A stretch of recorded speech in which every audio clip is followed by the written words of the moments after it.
Hi guys! Once again, this is me, your Ate Jen, ng inyong Ate Jen na Pulangaram Vlogger. So for today's video ay i-discuss ko sa inyo kung sino man yung mga nakakapanood at nakapanood na ng aking mga video sa aking account ay tinatanong nyo kung ano ba yung pay later na sinasabi ko sa inyo. Ano nga ba ang pay later? Okay. So, ipaliliwanag ko kung ano yung pay later at sinisigurado ko na gusto mo rin. Gusto mo rin magkaroon nito. So, bakit nga ba gusto nating magkaroon ng pay later? So, ako, gumagamit ako ng TikTok.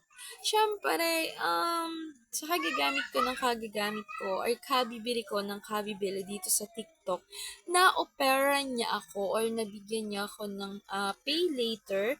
So, yung pay later po ay credit limit, kagaya na to.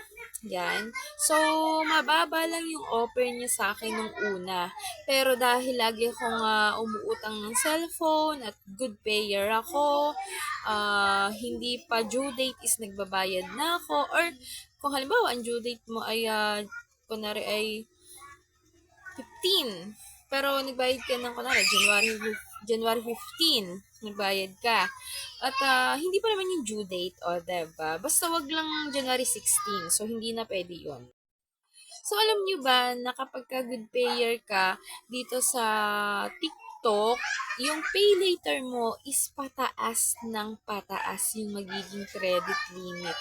At eto pa, kapag nagkaroon ka ng offer ng pay later, meron pa silang isang ini-o-offer. Ito ay cash talaga siya. O, 'di ba? No need mo ng yung pay later yung pay later mo is i-convert mo into cash, hindi na. Hindi mo na kailangan mag-ganun-ganon.